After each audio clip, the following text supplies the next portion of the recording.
Hello दोस्तों, तो स्वागत है आपका हमारे YouTube चैनल पे। तो आज मैं आप लोग के लिए लेके आया हूँ एक नया कंसेप्ट। तो आपको यहाँ पे दिख रहा होगा कि थ्योरम ऑफ ज्योमेट्रिक मीन आज हम लोग पढ़ने वाले हैं। तो थ्योरम ऑफ ज्योमेट्रिक मीन होता क्या है, सबसे पहले ये देखते हैं। थ्योरम ऑफ ज्योमेट्रिक मीन मतलब एक ट्रायंगल इसमें होता है, जिसके अंदर एक ट्रायंगल होता है। इस ट्रायंगल को ऐसे ड्रॉ करने का और इसमें 90 डिग्री का साइन होता है। ओके, अब ये 90 डिग्री टू द 90 डिग्री, मतलब इसमें हमेशा दो 90 डिग्री का साइन होता है। ओके, तो ये आपको समझ में आया कि आपको पहचानना कैसे है कि थ्योरम ऑफ ज्योमेट्रिक मीन का ये सम है। कभी भी 90 टू 90 रहता है तो समझ जाने का कि ये 90 थ्योरम ऑफ ज्योमेट्रिक मीन है। तो गाइस, इसी के साथ आपको पता चल गया होगा कि थ्योरम ऑफ ज्योमेट्रिक मीन होता क्या है, कैसे पहचानते हैं। तो अभी हम लोग सीखते हैं कि यहाँ पे पहले सबसे पहले ये जो ट्रायंगल दिख रहा है इसको आपको नेमिंग करना है। ठीक है, तो आप नेमिंग कर दीजिए। कंसीडर मैं यहाँ पे ए ले लेता हूँ, यहाँ पे बी ले लेता हूँ, यहाँ पे सी ले लेता हूँ और यहाँ पे डी ले लेता हूँ। तो आपको इसको अप्लाई कैसे करना है, फॉर्मूला कैसा बनता है, ये सिखाता हूँ, ध्यान से देखिएगा। ठीक है, तो यहाँ पे जो ये 90 डिग्री का ट्रायंगल है आपको दिख रहा है, इस पे भी एक 90 गया है, 90 डिग्री गया है, यहाँ पे आपको 90 डिग्री दिख रहा होगा। तो कभी भी ये जो हाइपोटेनियस पे, ये जो भी हाइपोटेनियस पे परपेंडिकुलर लाइन गई रहती है, कभी भी याद रखिएगा, जो भी हाइपोटेनियस पे परपेंडिकुलर लाइन गई रहती है। अब आपको हाइपोटेनियस कैसे पता चलेगा, इस डायग्राम में, इस डायग्राम में आपको बस ये 90 का डिग्री का साइन देखना है, उसके सामने जो साइड रहता है उसको हाइपोटेनियस कंसीडर कर लेना है। तो ये हाइपोटेनियस पे, ये देखिए ये हाइपोटेनियस है, उस पे एक लाइन गई है, कौन सी, बीडी। तो आपको क्या लिखना है, बी डी। तो आपको क्या लिखना है यहाँ पे, बी डी। और बी डी लिखने के बाद आपको क्या करना है, स्क्वायर कर लेना है।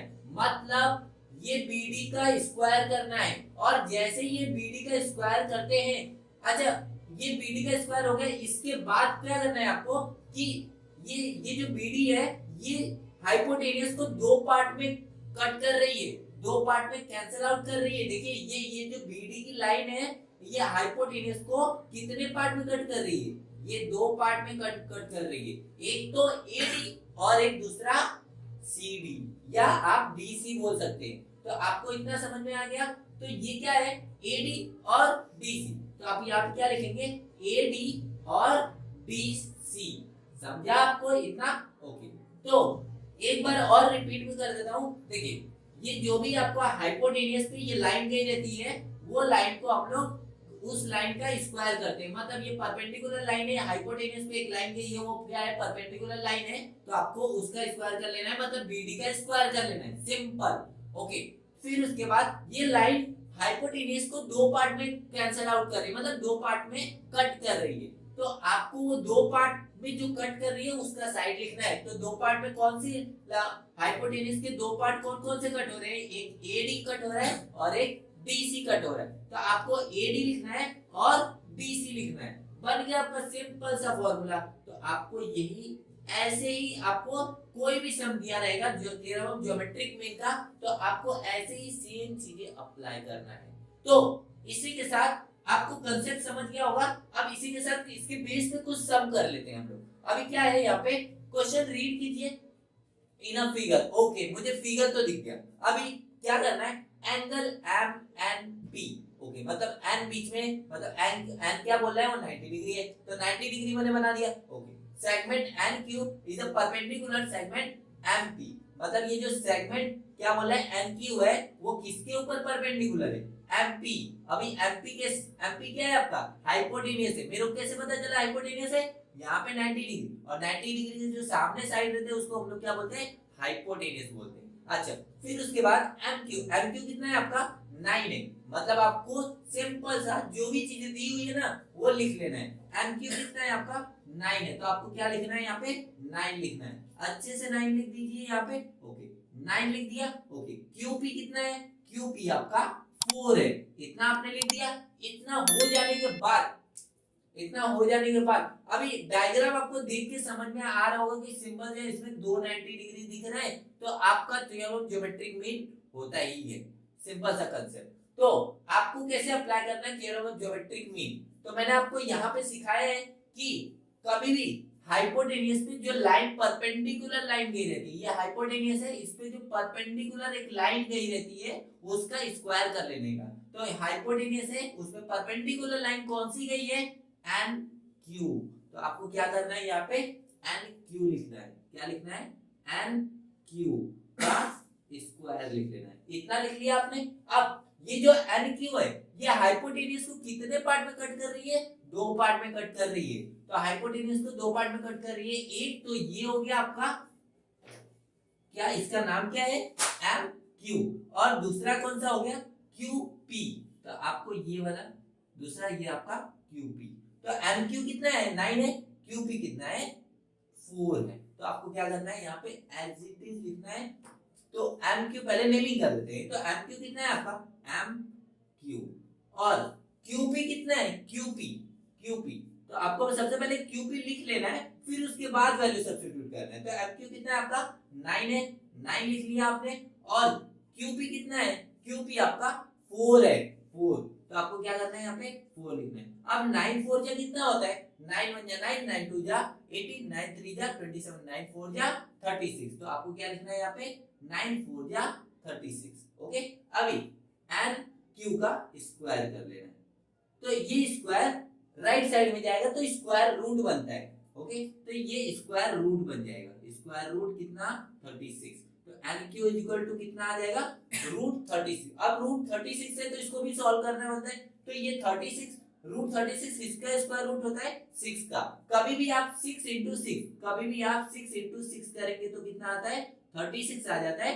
तो 36 किसका स्क्वायर रूट हुआ, 6 का स्क्वायर रूट हुआ। तो आपको क्या लिखना है, यहाँ पे 6 लिख लेना, और यहाँ पे एन क्यू। तो एन क्यू कितना हो गया आपका, 6 हो गया। कुछ डाउट यहाँ तक नहीं, मेरे हिसाब से आपको कुछ डाउट नहीं आया होगा। और ये सम आपको मार्च 2019 एंड 20 में पूछा गया है। तो ये बहुत इंपॉर्टेंट सम है आपके लिए। हो सकता है 2 बार रिपीट हुआ, तीसरी बार भी रिपीट हो सकता है। तो आपको इस सम को बहुत अच्छी तरीके से करके जाना है। इसी के साथ आपको ये सब समझ में आया होगा तो इसको नोट डाउन कर लीजिए, अदरवाइज इसको स्क्रीनशॉट ले सकते हैं फटाफट।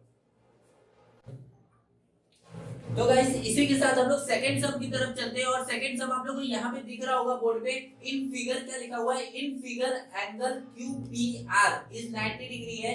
तो QPR कितना है, 90 डिग्री है। Segment PM is perpendicular segment QR। PM जो है QR पे परपेंडिकुलर है, एंड QMR एक लाइन में। इसका मतलब क्या होता है, Q के बाद M, M के बाद R, मतलब Q के बाद M, M के बाद R, मतलब एक ही लाइन में है। ये तीनों पॉइंट्स कहाँ पे, एक ही लाइन में, इसका मतलब होता है। ओके, तो यहाँ पे अभी आगे पढ़ते हैं, रीड करते हैं क्या लिखा हुआ है। PM कितना है, 10 है, मतलब PM कितना है, 10 है। Q1 कितना है, 8 है। तो आपको Q1 कितना लिखना है, 8 लिखना है। और फाइंड QR करना है। QR मतलब QR फाइंड आउट करना है। तो जरा ध्यान दीजिए, QR आपसे पूछा है, QR आपसे पूछा है। ओके, तो पूरा लेंथ आपको पूछा है, तो कैसे करेंगे ध्यान से देखिएगा। एग्जाम में आपको 3 मार्क्स का सम ये पूछा जाता है, तो थोड़ा सा आप कंसंट्रेट करेंगे तो आपको अच्छी तरीके से समझ में आ जाएगा। ओके, तो सबसे पहले आपको क्या करना है, यहाँ पे सॉल्यूशन लिखना है। और सॉल्यूशन लिखने के बाद, सॉल्यूशन लिखने के बाद आपकी कौन सा ट्रायंगल है, ट्रायंगल आप नोटिस करेंगे तो PQR। तो आपको लिखना है इन ट्रायंगल PQR। अब आपको सेलेक्ट करना है कि पहले तो आइडेंटिफाई करना है कि किस टाइप का सम है। तो यहाँ पे 290 डिग्री का साइन दिखा, 290 डिग्री का साइन दिखा, तो मैंने आपको बताया था 90 to 90 होगा तो थ्योरम ऑफ ज्योमेट्रिक मीन होगा। तो आपको क्या लगाना है, थ्योरम ऑफ ज्योमेट्रिक मीन। और वेरीफाई अच्छी तरीके से करना है, और कंफर्मेशन अच्छी तरीके से करना है। तो आपको यहाँ पे देखिए 90 डिग्री के सामने हाइपोटेनियस है, और हाइपोटेनियस पे एक 90 डिग्री का साइन है, और ये हाइपोटेनियस को दो पार्ट में डिवाइड कर रहे हैं। तो ये आपको सेकंड टाइप हो गया पहचानने का और कंफर्मेशन करने का। तो ये सबसे बेस्ट तरीका। अभी तो इन ट्रायंगल PQR में आप लोग को bye applying theorem of geometric mean करना है। तो थ्योरम ऑफ ज्योमेट्रिक मीन आपको लिख लेना है by applying theorem of geometric mean.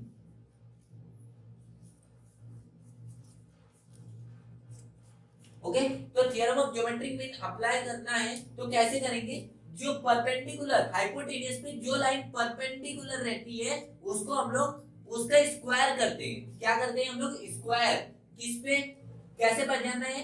Hypotenuse पे जो परपेंडिकुलर लाइन रहती है, हाइपोटेनियस ये है और उसके ऊपर परपेंडिकुलर लाइन कौन है? PM, मतलब उसका स्क्वायर करना है। तो याद रखिएगा उसका स्क्वायर करना है मतलब PM का स्क्वायर करना है। क्या लिखेंगे आप? PM का स्क्वायर। ओके, फिर उसके बाद PM का स्क्वायर आपने कर लिया। PM का स्क्वायर करने के बाद वो हाइपोटेनियस को कितने पार्ट में क्रॉस आउट मतलब कैंसिल कर रहे हैं, कितने पार्ट में कट कर रहे हैं? तो यहाँ पे आपको दो पार्ट में कट कर रहे हैं, एक QM में कर रहे हैं, एक MR में कर रहे हैं। तो आपको लिखना है QM मल्टीप्लाई बाय MR। तो आपको क्या करना है? QM इंटू MR, इतना आपने लिख दिया। फिर उसके बाद आपको क्या करना है? PM का स्क्वायर। यहाँ पे QM आपको अच्छा क्या क्या दिया है सबसे पहले ये नोटिस करते हैं क्या क्या दिया हुआ है। तो PM दिया है क्या? हाँ, PM तो दिया है। कितना दिया है? 10 दिया है। तो आपको क्या लिखना है यहाँ पे? 10 का स्क्वायर लिख लेना है। QM कितना दिया है? QM 8 दिया है। तो आपको क्या करना है यहाँ पे? QM कितना दिया है? 8 दिया है इनटू MR दिया है क्या? MR गिवन है क्या? नहीं गिवन है, वही तो फाइंड आउट करना है। ठीक है, तो MR हम लोग सबसे पहले पता कर लेते हैं। तो 10 का स्क्वायर कितना होता है? 10 का स्क्वायर 100 होता है। तो आपको क्या करना है? 100 लिख लेना है is equal to 8 into MR। Okay, इतना आपको समझ गया। अब ये मल्टीप्लाई बाय 8 है, मतलब 8 जो है मल्टीपल है। ओके, तो ये इस साइड आएगा तो क्या हो जाएगा? डिवीजन हो जाएगा। डिवीजन में तो 100 डिवाइड बाय 8 कर लेंगे। 100 डिवाइड बाय 8 कर लेंगे। तो 100 डिवाइड बाय 8 करेंगे तो कितना आ जाएगा? 12.5 आ जाएगा। कितना आएगा? 12.5 आ जाएगा।